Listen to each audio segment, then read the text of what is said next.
Hello friends जब कभी English की बात आती है तो मेरी हमेशा कोशिश रहती है कि मैं जितना मुझे आता है मैं आपको ये बताऊं कि इंग्लिश में फ्लुएंट होने के लिए जो भी वोकेबलरी है और जो भी कॉन्सेप्ट्स हैं और स्ट्रक्चर्स हैं, सेंटेंस पैटर्न है, उसका हमें अच्छा नॉलेज होना जरूरी है। लोग कहते हैं इनकी कोई ज़रूरत नहीं है, मैं कहता हूं ऐसा कभी संभव नहीं है। हाँ, जो अक्सर कहता आया हूं कि if you are living with the English speaking people, just because of the atmosphere आप बोलना शुरू कर देंगे, लेकिन आपको ये पता नहीं रहेगा कि कौन सा सेंटेंस, क्या स्ट्रक्चर है, क्या यूज है, जो सुन रहे हो उसको बोल दोगे। लेकिन जब तक हमें वर्ड्स का प्रॉपर यूज नहीं होगा तो हम उससे प्रॉपर जगह पे नहीं बोल पाएंगे, और जब हमारे पास प्रॉपर वोकेबलरी नहीं होगी तो definitely at the time of speaking a person feels handicap, तो अपने को अपंग या असहाय महसूस करता है। तो फ्रेंड्स, ये छोटी छोटी वीडियो मैं आपके सामने ला रहा हूँ ताकि आपके नॉलेज में ये चीज़ें चलती रहें, और जब कभी आप इंग्लिश बोलें और इस तरह की सिचुएशन सामने आए तो you can use the vocabulary up to the mark. Friends, आज मैं बात कर रहा हूँ आपके साथ में थर्ड फॉर्म की। देखिए, जो थर्ड फॉर्म होती है, वर्ब की फॉर्म्स होती है मेन तो फर्स्ट, सेकंड और थर्ड, फोर्थ और फिफ्थ भी होती है, लेकिन वो एक्चुअली कोई दूसरा है, कुछ ही दूसरे रूप में होती है, तो उनकी भी बात करेंगे, उस पर भी एक वीडियो बनाएंगे हम। यहाँ हम बात कर रहे हैं थर्ड फॉर्म की। ये देख रहे हैं आप, थर्ड फॉर्म वर्ब भी हो सकता है और एडजेक्टिव भी हो सकता है। जब कभी थर्ड फॉर्म आपके सामने आए तो that third form is not always verb, that may be a verb, that may be an adjective. देखिए, एग्जाम्पल मैं आपको दिखाता हूं, ज्यादा समझ में आएगा। Two forms of third form ending with en। ठीक है, en से अंत होने वाली थर्ड फॉर्म के दो रूप होते हैं। थर्ड फॉर्म और भी होती है, कहीं डी लगता है, कहीं ईडी लगता है, कहीं टी लगता है ना, कहीं मतलब जो बिल्कुल ही रूप चेंज हो जाते हैं। लेकिन हम जो बात करना चाह रहे हैं, two forms of third form, third form की दो रूप एंडिंग विथ en, ऐसी थर्ड फॉर्म जिनके एंड में en आता है। ये इंग्लिश की दुनिया में दो रूप, दो तरह से यूज किए जाते हैं। तो these are use in two of the forms. आप देख रहे हैं इन सब के अंदर en आ रहा है। ये शब्द इस समय वर्ब भी हैं और ये शब्द एडजेक्टिव भी हैं। एग्जाम्पल देखिए आप, child has broken the toys, बच्चे ने खिलौना तोड़ दिया है। ठीक है, ये देखिए, दिस चेयर इज ब्रोकन, एक ही शब्द को दोनों सेंटेंस में लाया हूं so that I can let you know the difference, कि एक ही शब्द दो जगह यूज हो रहा है और इनका अर्थ अलग अलग है। Child is broken the toys, इसमें ब्रोकन जो है ब्रेक की थर्ड फॉर्म है, और यहां ये एज ए वर्ब यूज किया गया है। प्रेजेंट परफेक्ट का सेंटेंस है, प्रेजेंट परफेक्ट में थर्ड फॉर्म लगती है। देखिए इस सेंटेंस को, दिस चेयर इज ब्रोकन, ये कुर्सी टूटी हुई है, यहां भी ब्रोकन आ रहा है। नाउ द क्वेश्चन इज कि हमें कैसे मालूम पड़ेगा कि यहाँ पे en वाला शब्द एज ए वर्ब यूज हुआ है या एज एन एडजेक्टिव यूज हुआ है। फ्रेंड्स, जब इनकी आप सेंटेंस में यूज करोगे तो उस समय काम हो चुका होगा या हो चुका है, क्योंकि परफेक्ट में जाओगे तो ये थर्ड फॉर्म है, थर्ड फॉर्म परफेक्ट में लगती है। उसकी हिंदी करोगे तो उसमें चाइल्ड हैज ब्रोकन द, कि बच्चे ने खिलौना तोड़ दिया है, कि हिंदी करने पे या तो चुका है क्या वजह आएगी, बच्चे ने खिलौना, बच्चा खिलौना तोड़ चुका है, या बच्चे ने खिलौना तोड़ दिया है ना, यहां पे काम हो चुका है। लेकिन जब इसकी हिंदी करोगे, दिस चेयर इज ब्रोकन, इसकी हिंदी है ये कुर्सी टूटी हुई है। फ्रेंड्स, अगर en वाली थर्ड फॉर्म, वैसे तो कोई भी थर्ड फॉर्म, लेकिन हम अभी बात कर रहे हैं en वाली थर्ड फॉर्म, अगर वो एज एन एडजेक्टिव यूज की जा रही है तो उस सेंटेंस की जब हिंदी करोगे तो तीन शब्द आपके जबान से निकलेंगे, हुआ, हुई, हुए। देखिए इसकी Hindi, this chair is broken, right. देखिए, मैंने कहा ये मोबाइल कहां से लाया तुम, कि मैंने खरीदा है। मैंने कहा झूठ मत बोलो, this mobile is stolen, this is stolen one mobile, ये चोरी करा हुआ मोबाइल है। तो चोरी करा हुआ,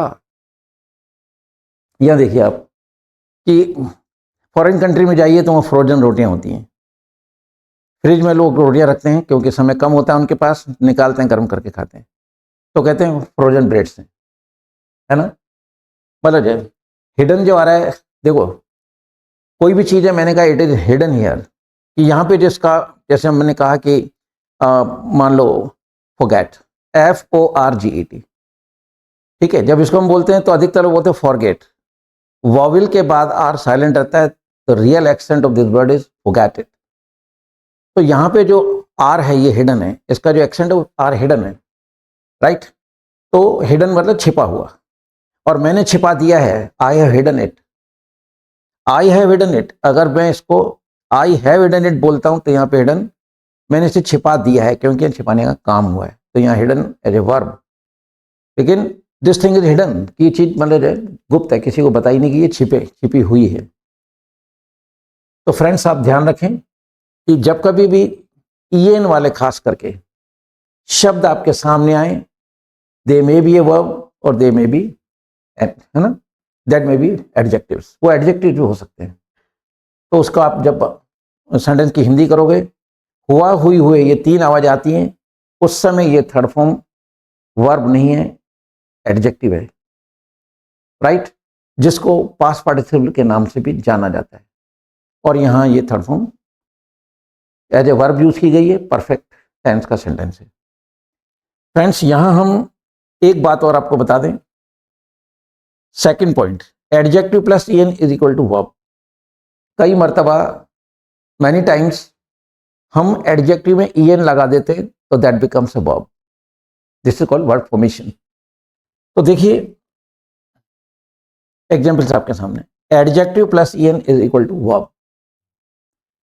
लाइटेन, लाइट प्लस ईएन, ईएन आ रहा है, हम बात कर रहे हैं ईएन की। लाइटेन, वीकेन, फ्राइटेन, ब्राइटेन, डार्केन, इसमें हम जो बेस वर्ड होता है, light, weak, fright, bright, dark, rich, है ना, बहुत सारे होते हैं, मोइस्ट। कहने का मतलब मेरा यह है कि जो एडजेक्टिव होता है वो बेस वर्ड होता है, उस बेस वर्ड में अगर हमने ईएन लगा दिया तो दैट बिकम्स वर्ब। लेकिन सारे के सारे एडजेक्टिव में ईएन नहीं लगता है, कुछ के साथ लगता है। इसका कोई मतलब मेरे पास आंसर नहीं है, और बुक्स में भी आंसर नहीं है, और कहीं भी इसका आंसर नहीं है। हाँ, लेकिन कई ऐसे एडजेक्टिव्स हैं जिनमें ईएन लगाने से वो वर्ब का रूप धारण कर लेते हैं। देखिए ईएन हटा देंगे, लाइट, लाइट मतलब हल्का, इसमें ईएन जोड़ा, वर्ब बन गया हल्का करना। एग्जाम्पल देखिए आपके सामने, daughters lighten mom's household work, बेटियां जो हैं वो माँ का घर का काम हल्का करती हैं, क्योंकि घर के काम के अंदर बेटियां ही हाथ बंटाती हैं, right. House hold work is a phrase, इसका मतलब होता है घर का काम, इसे आप होमवर्क नहीं कहेंगे। तो बेटियां लाइटेन यानी हल्का कर देती हैं माँ का काम, माँ का घर का काम, जो भी है, झाड़ू पोछा, बर्तन, खाना बनाना वगैरह, कपड़े धोना, जैसा भी काम घर का काम कहलाता है, ठीक है। वीक कमजोर होता है, तो weak plus EN became weaken, कमजोर करना, कि आतंकवादी देश को कमजोर कर रहे हैं, टेररिस्ट आर वीकेनिंग द कंट्री। तो वीक में क्योंकि वर्ब है तो इसके रूप तो बनेंगे, वीकेन, वीकेंस, वीकेंड, वीकेनिंग, आईएनजी लगेगा आराम से। फ्राइटेन डराना, ब्राइटेन है ना चमकाना, ग्लोरीफाई बनाना, डार्केन अंधेरा करना। ऐसे रिच में ये लगा दो, है ना, अमीर होते जाना, समृद्ध होते जाना। तो एक यूज ये भी आपके सामने है। तो कई बार एडजेक्टिव के अंदर ईयर लगाने से वर्ब बन जाता है। जैसे कि वर्ड है शार्प, अब शार्प में ईएन लगाया तो नुकीला करना, जैसे हम पेंसिल छीलते हैं तो हम बोलते हैं शार्प यानी तेज, नुकीला, उसमें ईएन लगाया तो बना शार्पेन यानी नुकीला करना। और जो ये आप देख रहे हैं मेरे हाथ के अंदर,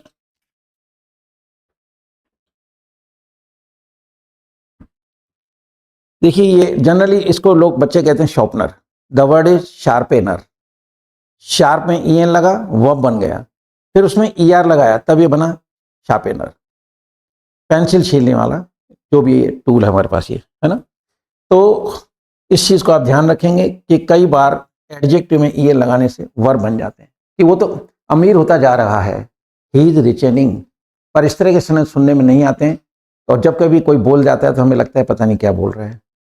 this is the only reason I always go on advising to the students, you please come close to the concepts, come close to the vocabulary, the use of vocabulary, come close to the structure of the sentence. ये सारी चीजें धीरे धीरे सीखते हैं, सागर है, समय लगता है, लेकिन आप वीडियोस देखते रहिए, ज्ञान को बढ़ाते रहिए, ताकि जब कभी आप इंग्लिश बोलें या सुने तो आपको ऐसा नहीं लगे कि सामने वाला रिचेनिंग बोल के चला गया, आप उसके हंस रहे हैं। नहीं, you are wiser than you. अगर वो बोल के चला गया, इट मीन्स मतलब वो आपसे ज़्यादा इंग्लिश जानता है और हमें नहीं आता तो हम दूसरों पे हंस पड़ते हैं। We do not have any right to giggle on anyone else. जी, तो ये था मतलब एक आपके सामने कि थर्ड फॉर्म 2 रूप में आती है और एडजेक्टिव में ईएल लगाने से कई बार वर्ब बन जाते हैं, लेकिन सारे एडजेक्टिव के साथ ऐसा नहीं होता है। तो friends, once again I will say कि मैं कोशिश कर रहा हूँ कि इस तरह की वीडियोज़ लाके और आपको सामने रखूँ और आप इन चीज़ों को सीखें and be fluent in English. With this words I should say goodbye to all of you. जय हिंद। डाउनलोड करें इंग्लिश वाले सरदार जी ऐप और सीखें इंग्लिश।